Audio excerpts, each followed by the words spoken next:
Yo, what up, guys? This is your boy Kofi with KO Sports Hawk back at with another video. And yeah, today's video is gonna be a predictions video for today. I know this is kind of late, I don't know why I did it kind of late, but better late than never. But the Chicago Bears are gonna go into Mercedes-Benz Stadium to face the Atlanta Falcons. So let's get into it. So this is going to be a homecoming game for Justin Fields. Justin Fields, who's born in Kennesaw, Georgia, I think it's about 30 or 45 minutes away from Atlanta. Um, Grew up Atlanta Falcons fan. Grew up idolizing Julio Jones, watching Matthew Ryan, of course Michael Vick. Atlanta Falcons, they're one of my favorite teams also growing up. I used to love Michael Vick. Of course, y'all remember the Michael Vick experience. He was one of my favorite players also growing up. Aside from, the Bears, my two favorite teams were the Atlanta Falcons and the Kansas City Chiefs because I also like Tony Gonzalez and Priest Holmes. Always used to play with the Madden 04. But that's besides the point.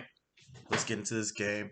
So, Justin Fields, kid from Georgia, you know, um, transferred over to Ohio State. Last 2 years in Ohio State, played some of the best football in Ohio State's history. Um, Going into the draft, he was predicted to be the second best quarterback going into the draft, and for some reason his stock completely dropped. A lot of these narratives were saying, "Oh, Justin Fields, he's a first in guy. Oh, he's a last guy in, first guy out. He doesn't have good work ethic. Um, what else? The fact that he has epilepsy. He was diagnosed with epilepsy. When he was in high school. Um, they were saying that that was going to play a factor in him playing the game.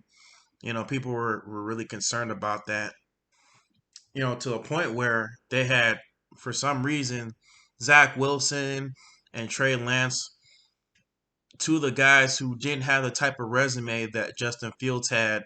They were saying, "Oh, these are our better quarterbacks." Um, they're a better quarterback for some reason than Justin Fields. And so, going into this game, um, Justin Fields, he's definitely going to have a chip on his shoulder. The fact that he dropped all the way down to the 11th pick, um, he's got a score to settle. He said that in his press conference. He has no hard feelings, but we definitely know that his hometown team, right, the Atlanta Falcons, completely missed on him for Kyle Pitts. Now, don't get me wrong, Kyle Pitts, he's a great skill player. I watched him a little bit in Florida. I watched some of his games. Guy's a beast, man. Guy's a beast. But the fact that you have an aging quarterback in Matt Ryan, who's literally in the twilight of his career, you want to make sure that you draft a quarterback that's going to learn from Matt Ryan, because you want Matt Ryan to kind of be that bridge quarterback to the next generation of quarterback, to that new generation, because Justin Fields, he kind of fits that modern day type of quarterback, that dual threat type of quarterback, that the NFL is kind of moving towards.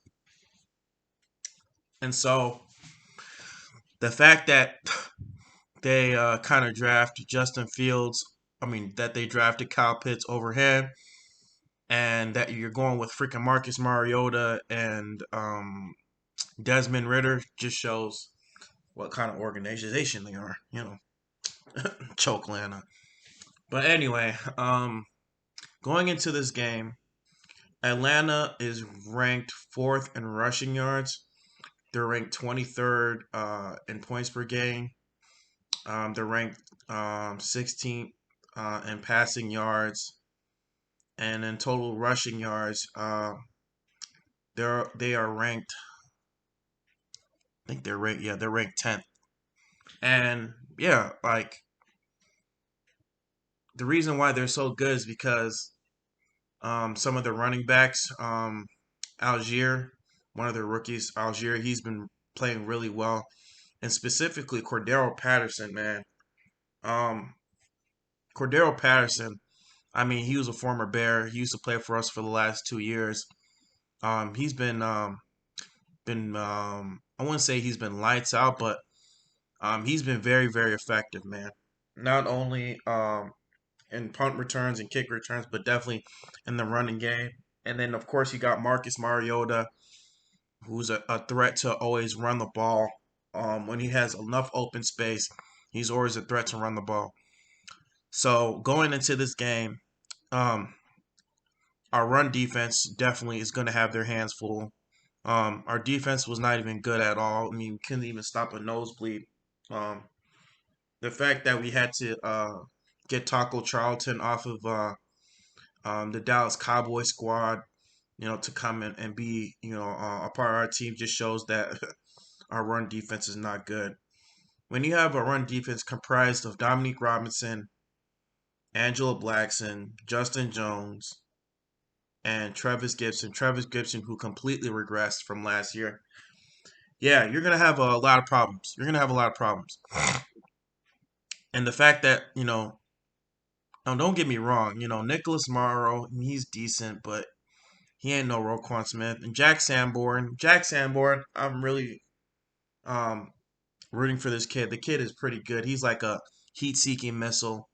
Um, I seen him in Wisconsin, and I saw that Big Ten game when he faced Ohio State. I mean, literally, the kid was keeping up with Justin Fields. I mean, the whole time in that Wisconsin game, he was giving Justin Fields fits.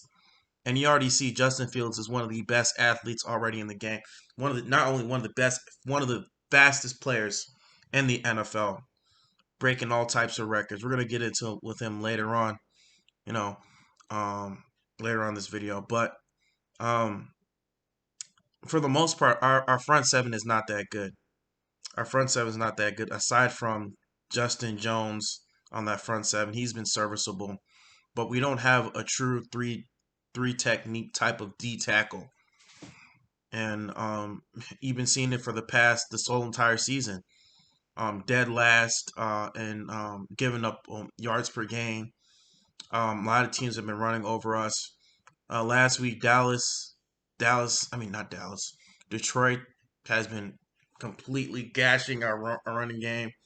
We haven't been getting any type of pressure on the quarterback.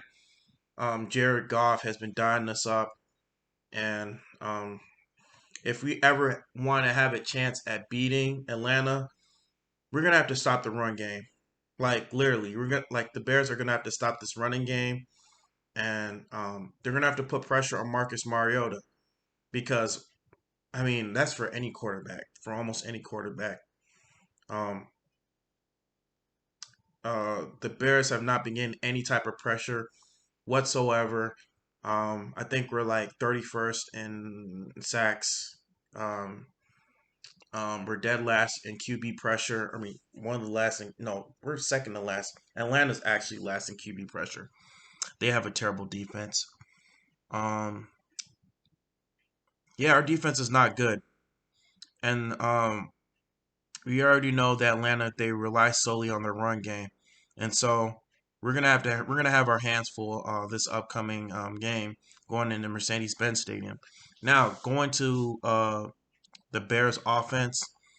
The Bears they're ranked 20th in points per game. They're ranked 30th in passing yards. They're ranked number one. Of course, we're number one in rushing yards. Um, and a big reason why we're number one in rushing yards is because, I mean, number one, that man, number one, Justin Fields, man. I mean, the last 2 games, Justin Fields has rushed for over 325 yards. Last 5 games, he's rushed for 555 yards, the most ever in any Super Bowl Super Bowl era for a quarterback. Um, he's the first and only quarterback in NFL history to rush for 60 plus yard touchdowns. I mean, literally, every time the guy has the ball in his hands, he's a damn threat. Every time you put the ball in this kid's hands, in this guy's hands, in this man's hands, he's literally a threat. Literally a threat. He's a weapon. He's a weapon. And like I said this before, he is Devin Hester as a quarterback. Every time he gets the ball, you don't know what he's gonna do. You don't know whether he's gonna pass it or you don't know whether he's gonna take off and run the ball. And the past couple games, especially, with the Detroit Lions on the first play when he ran that end around route for a 47 yarder, I was like, oh my god, I already know what this game is gonna be like. I thought Detroit was gonna have a long day after that, And when he ran for that 67-yard touchdown, the longest, beating his own record, um, after he threw that pick six to Jeff Okuda, I thought we were gonna win, but our defense failed us once again. You know, especially even throughout the game when we're up 24-10, our defense really couldn't stop nosing. Now, granted, the refs kind of hold us, at certain points this game. They kind of hold us or hosed us. Never seen such bad officiating ever in my life like that. That was one of the worst Bears games I've seen in terms of officiating. One of the worst. Up there with that 2019 Packers game. But aside from that, I mean, this kid is electric. This man is electric. Justin Fields is electric. He has the work ethic. He has the drive. He has the grit. It's just that he has to understand. Um, he has to understand what his team is, and if we are ever going to win this game, they're going to have these long, sustained drives because our defense is not good enough to even hold one of the worst teams in the NFL, the Detroit Lions. And if you can't do that, how are you going to stop Atlanta with their run game and with some of their skill players? And I still hold to the fact that Atlanta, their skill players are better than our skill players. And so if you ever allowed even Atlanta, even when Marcus Mariota or Desmond Ridder, it don't matter who the quarterback is, um, you do not want the Bears defense to face Atlanta's offense because it's going to be a long day. And if we're ever going to have a chance at winning this game, you're going to have these long sustained drives, not just for Atlanta, but going going going to going towards the end of the season because our defense is not really good enough to win. Um, but um, granted, the fact that we have Justin Fields and the fact that and also one of our running backs, Khalil Herbert. Khalil Herbert, he's not gonna play this game, and so I believe they're gonna activate. If I'm not mistaken, the coaches are gonna activate Velus Jones this game. They're gonna have to use Velus Jones in the backfield because um, I don't think Tristan Ebner is really that good enough. He's not as fast as Velus Jones. Velus Jones also is a threat whenever he gets the ball in his hands, especially when it comes to jet sweeps, when it comes to zone sweeps. When he gets the ball in his hands, the guy is like lightning fast. Lightning fast. He's very elusive. He has good eyesight. Um, you're gonna have to be creative. Try to be creative and get some of your running backs involved. Get your fullback involved, Kari Blossing game, because this is definitely going to be vital to this run game, and it's definitely going to try to help out Justin Fields. You want to do whatever you can to help your quarterback, um, or to help this offense thrive, and so that's definitely going to be a big thing. But going into my predictions, I got the Bears winning in a close, hard-fought game, 20. I'll say 24-21 on a Cairo Santo field goal because I think between both of these teams, I think they're very similar. They're a very run style type of offense, and I feel like they're gonna have like these long sustained drives between these two teams, and I think they're gonna score. I think they're definitely gonna score, but I think it's definitely gonna come down to a field goal. And I think Justin Fields, he's gonna march our team downfield and have a game-winning drive that's gonna allow us to win, and it's gonna definitely build momentum going into next season when we have the highest amount of cap space going into next season with our draft picks. Now, granted, yes, it'll be good if we do lose, but another thing you want to do is that you want to also stack some of these wins. You also want to learn how to close out games. Our team is young, and we're definitely building experience. But at the same time, we're gonna have to learn how to win some of these games. We're gonna have to learn how to close out some of these games because that's a problem that we've been having for the past 3 to 4 weeks. We haven't been learning how to close out games. So this team is going to have to learn how to close out games if they want to build going into next season. You want to build that momentum going into next season. But yeah, guys, I got the Bears winning 24-21 on a Cairo Santos field goal. And yeah, guys, this is your boy Kofi with the Chicago Bears versus Atlanta Falcons predictions. Yeah, I'm out.